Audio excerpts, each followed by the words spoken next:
فلسطین کی آزادی کا مشن، یہودیوں کو قدم قدم پر دھول چٹانے والا، اکیلا ہی عالم کفر سے ٹکرانے کا حوصلہ رکھنے والا، پاک دھرتی کا ایک عظیم مجاہد، کفر پر لاوے کی طرح برسنے والے اس مجاہد کی طویل داستان سننے کے لیے چینل کو سبسکرائب کیجئے اور ویڈیو کو لائک کیجئے۔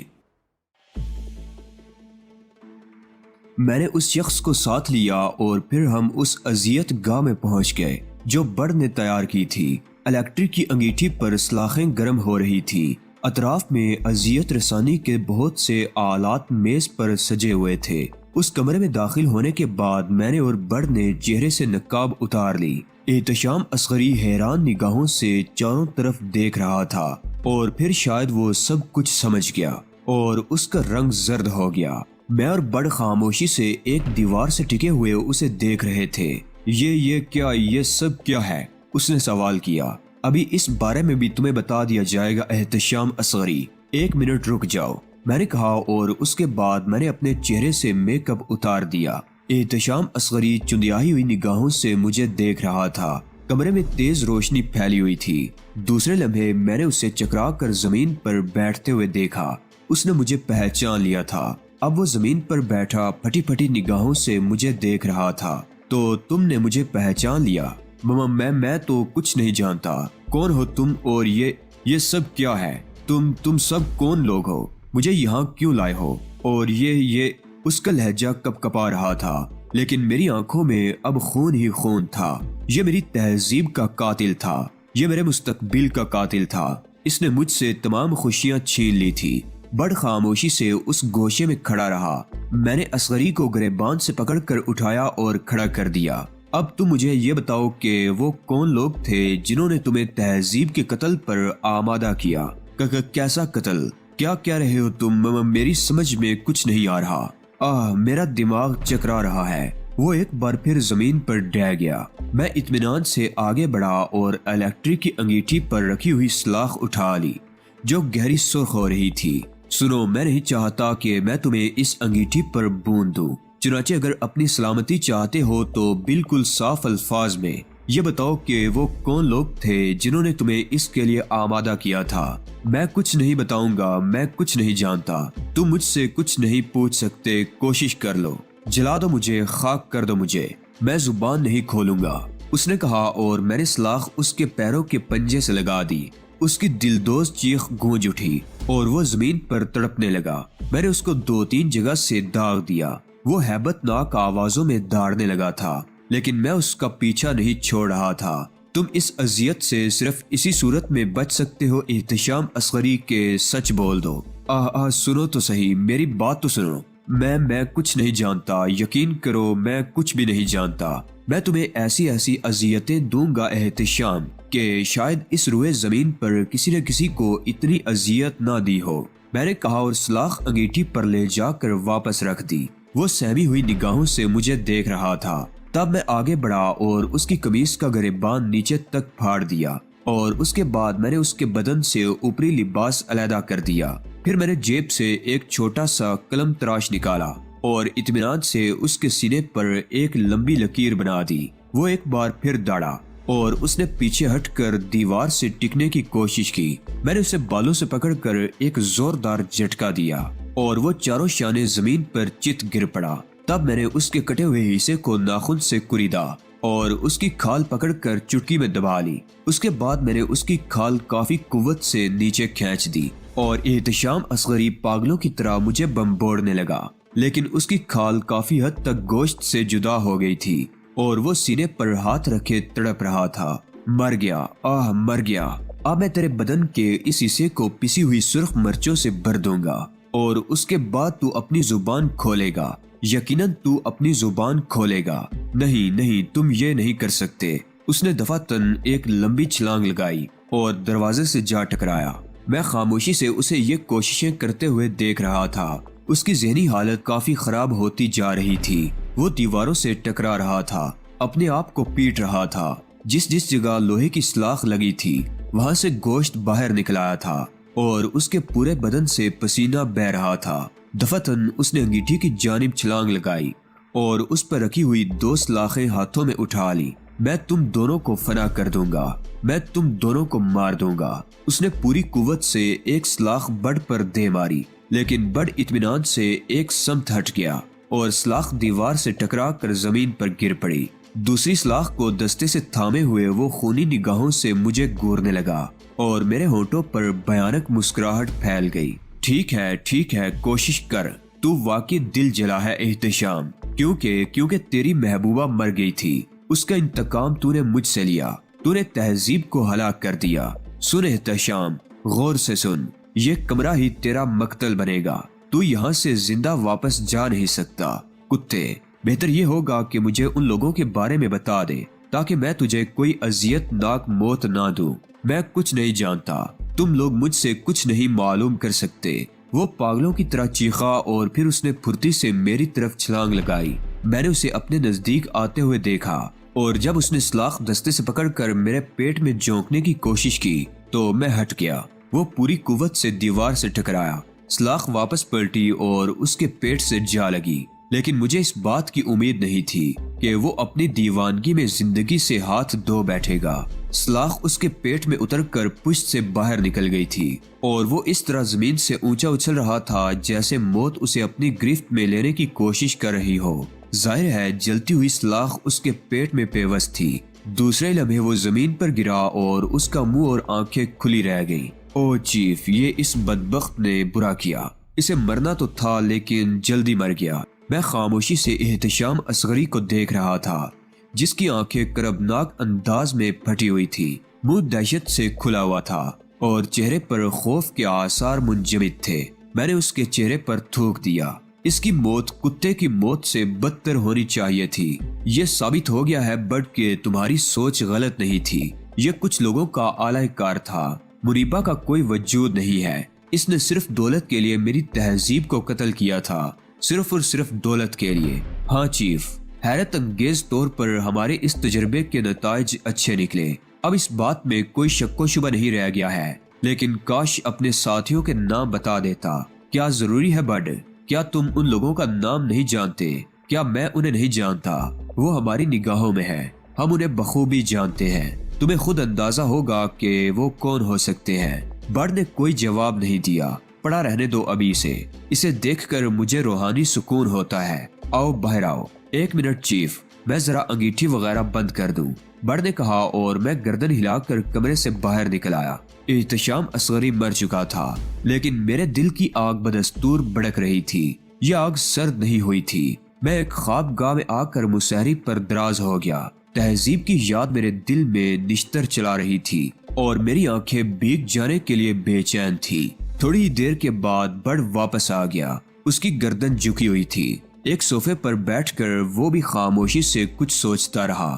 پھر جب یہ خاموشی طویل ہوئی تو اس نے کہا، چیف، کم از کم یہ بات ثابت ہو گئی کہ تہذیب کا قتل کسی سازش کا نتیجہ تھا، بلکہ وہ لوگ اس سلسلے میں پیش ہیں جو آپ کے اور تنظیم کے درمیان دیواریں کھڑی رکھنا چاہتے ہیں۔ انہیں بلا یہ بات کیسے گوارا ہو سکتی تھی کہ تنظیم سے آپ کی مفاہمت ہو جائے اور آپ پھر اس کے لیے سرگرم عمل ہو جائیں۔ سوال یہ پیدا ہوتا ہے کہ اب مجھے کیا کرنا چاہیے؟ جو کچھ میں کروں گا بڈ، اس سے تہذیب تو واپس نہیں آ سکتی، لیکن میرے دل کو سکون ملے گا۔ اتنے لوگوں کا خون بہانا چاہتا ہوں کہ ان کی تعداد کا شمار نہ کیا جا سکے۔ ان لوگوں کا خون ہی اب میرے دل کی پیاس کو بجھا سکتا ہے۔ خدا کی قسم، میں انہیں تہذیب کے قتل کے سلسلے میں اتنی اذیتیں دوں گا کہ وہ اپنے کیے پر پچھتاتے رہیں، زندگی ان پر تنگ ہو جائے۔ میں گرجتا رہا اور بڑ خاموشی سے مجھے دیکھتا رہا۔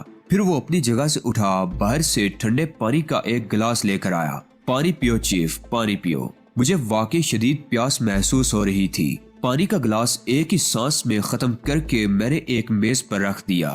ہمیں اس انکشاف سے بہت کچھ ملا ہے چیف، کم از کم اب یہ احساس دل سے نکال دو کہ فلسطینیوں نے تم سے تمہاری محبت کو چھینا ہے۔ ہاں بڈ، اس احساس کا نکل جانا بہت اہمیت رکھتا ہے۔ کم از کم یہ تو ہے کہ میں اپنے دوستوں سے بدظن نہیں ہوں۔ وہ لوگ بلا وجہ اس مصیبت کا شکار ہوتے رہے ہیں، پہلے بھی ایسا ہی کیا گیا اور اب بھی ایسا ہی ہوا ہے۔ ناصر عزیزی، مسعود طلحہ اور دوسرے لوگ اپنی کوششوں میں مخلص تھے، بلا شبہ انہوں نے مجھے وہ انعام دیا تھا جس کے بعد کسی انعام کا تصور ہی ختم ہو جاتا ہے، لیکن میرے دشمن بھی اپنی کوششوں میں مصروف تھے۔ وہ اپنے ان زخموں کی جلن نہیں بھول سکتے جو انہیں میرے ہاتھوں لگے ہیں، لیکن تہذیب کو قتل کرا کے انہوں نے انسانیت کے تمام رشتے میرے ذہن سے مٹا دیے ہیں۔ میں شاید درندوں سے بھی اتنی نفرت نہ کر سکتا جتنی اب ان سے کرتا ہوں، اور اب وہ میری درندگی کا شکار ہوتے رہیں گے۔ برڈ تمہارے ساتھ ہے چیف، برڈ ہر لمحے تمہارے ساتھ ہے، برڈ نے پورا اعتماد لہجے میں کہا، اور پھر خاموشی طاری ہو گئی۔ برڈ کسی گہری سوچ میں ڈوبا ہوا تھا، پھر وہ بولا، پچھلی بار تنظیم آزادی فلسطین سے تمہارے تعلقات خراب کرانے میں کس کا ہاتھ تھا چیف؟ کیا تم ان لوگوں کو تلاش کر سکتے ہو؟ ہاں، امریکی یہودیوں کے ساتھ میری جنگ چلتی رہی ہے۔ میں ان کے بڑے بڑے لوگوں کو ٹھکانے لگا چکا ہوں اور انہیں شدید ترین نقصانات پہنچا چکا ہوں۔ انہی میں اولیو ہاورڈ کا نام سر فہرست ہے۔ اولیو ہاورڈ میری وجہ سے جتنے شدید نقصانات اٹھا چکا ہے ان کا شمار ممکن نہیں ہے، یہاں تک کہ امریکن CIA سے اسے اسی بنیاد پر نکال دیا گیا کہ اپنی دشمنی میں وہ امریکی تنظیم کے مفادات کو نقصان پہنچانے سے نہیں چوکتا تھا۔ میں اسے اولیو ہاورڈ کی انتقامی کارروائی بھی سمجھ سکتا ہوں۔ بڑ پرخیال نظروں سے مجھے دیکھتا رہا، پھر اس نے کہا، ہاورڈ کافی ذہین آدمی ہے چیف، میں بھی اس سے ناواقف نہیں ہوں۔ ظاہر ہے میرا تعلق بھی انہی تمام لوگوں سے رہا ہے، لیکن ہاورڈ کو تلاش کرنا آسان کام تو نہیں ہوگا۔ وہ ایک زخمی سانپ ہے اور اس وقت اس سے زیادہ خوشی کسی اور کو نہیں ہوگی۔ میں خاموشی سے بڈ کی باتیں سنتا رہا، پھر میں نے گہری سانس لے کر کہا، بڈ آرام کرو، ہمیں کام کرنا ہے اور اس کے لیے اپنے آپ کو پرسکون رکھنا ضروری ہوگا۔ چیف، میں تو صرف تمہیں پرسکون دیکھنا چاہتا ہوں، تمہیں اس طرح مضطرب دیکھ کر مجھے وحشت ہوتی ہے۔ میں تمہیں ایسے خوفناک حالات میں مسکراتے دیکھتا رہا ہوں جہاں انسانوں کے چہرے خشک ہو جاتے ہیں اور ان پر مسکراہٹ کی رمق تک نہیں آتی، لیکن چیف یہ صدمہ بلا شبہ تمہارے لیے بہت تکلیف دہ ہے۔ تم جیسے مضبوط اعصاب کے انسان کو اس صدمے کو برداشت کرنے کے لیے اپنی خصوصی قوتوں سے کام لینا ہوگا۔ میں انتہائی کوشش کر رہا ہوں بڈ، تم دیکھ لو میں نے کوئی سوگ نہیں منایا۔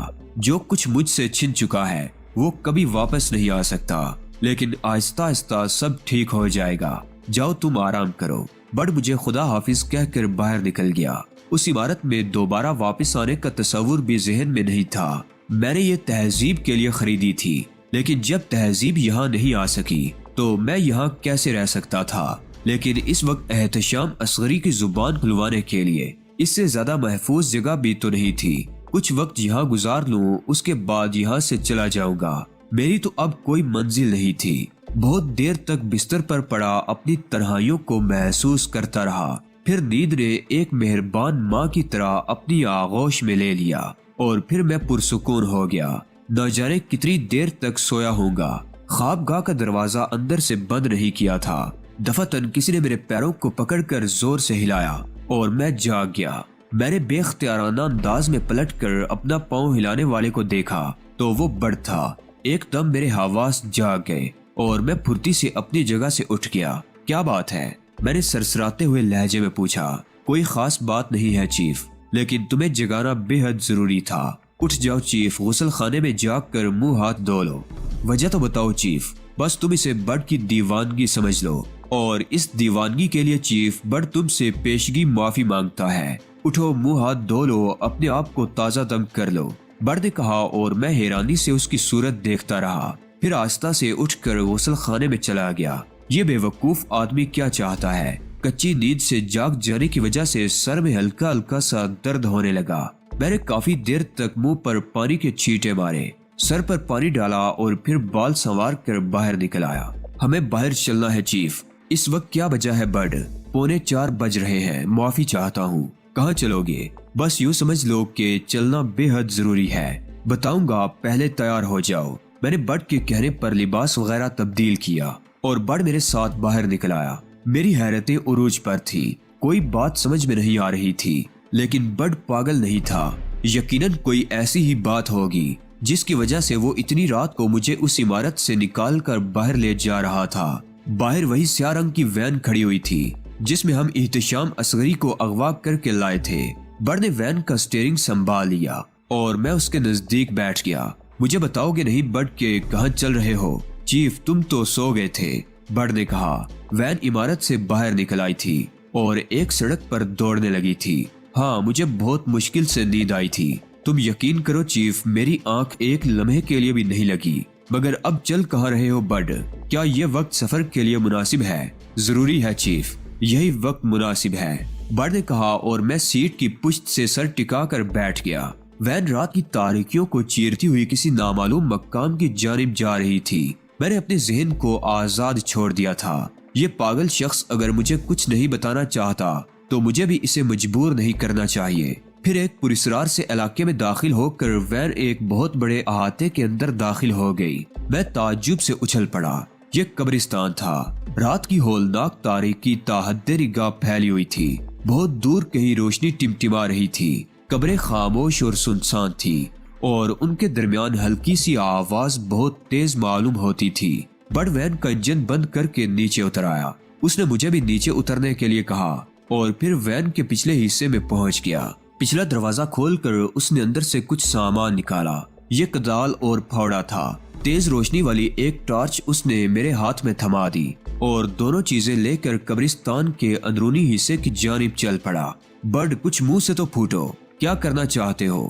اب مجھے الجھن سی ہونے لگی تھی۔ چیف بس چلے آؤ میرے ساتھ، بڈ نے کہا اور چند لمحوں کے بعد وہ تہذیب مالکم ایکس کی قبر پر پہنچ گیا۔ اس نے ٹارچ مجھے دی اور کہا کہ میں اسے روشن نہ رکھوں، بس جب بھی ضرورت محسوس ہو ایک لمحے کے لیے اسے جلا لوں۔ لیکن تم کرنا کیا چاہتے ہو؟ تابوت کو قبر سے نکالنا ہے۔ کیوں؟ میں نے باری لہجے میں سوال کیا۔ بس چیف تم چاہو تو اس بات پر میرے سر پر 10-20 جوتے لگا لینا، لیکن جو کچھ میں کہہ رہا ہوں وہ کرو۔ میں پریشان نگاہوں سے بڈ کو دیکھتا رہا اور بڈ نے قبر کھودنا شروع کر دی۔ کافی دیر تک وہ اپنے کام میں مصروف رہا۔ اس کے بعد اس نے قبر کا اوپری حصہ پوری طرح کھول لیا۔ اس تابوت کو قبر سے نکالنے میں میری مدد کرو چیف، وہ بولا۔ میں نے دھڑکتے دل کے ساتھ تہذیب مالکم ایکس کے تابوت کو قبر سے نکالا اور ایک طرف رکھ دیا۔ بڈ نے قبر کے اوپر رکھی ہوئی پتھر کی سلیں دوبارہ قبر پر جمائی اور وہ مٹی برابر کرنے لگا۔ اس کام میں کافی دیر صرف ہوئی تھی، لیکن بڈ نے تھوڑی ہی دیر کے بعد قبر کو اسی طرح کر دیا جیسی وہ تھی، تاکہ کسی کو یہ شبہ نہ ہو سکے کہ قبر کھودی گئی ہے۔ بڈ کا یہ خوفناک کام میری سمجھ میں نہیں آ رہا تھا۔ میرے دل میں ہلکی ہلکی سی اینٹھن ہونے لگی تھی۔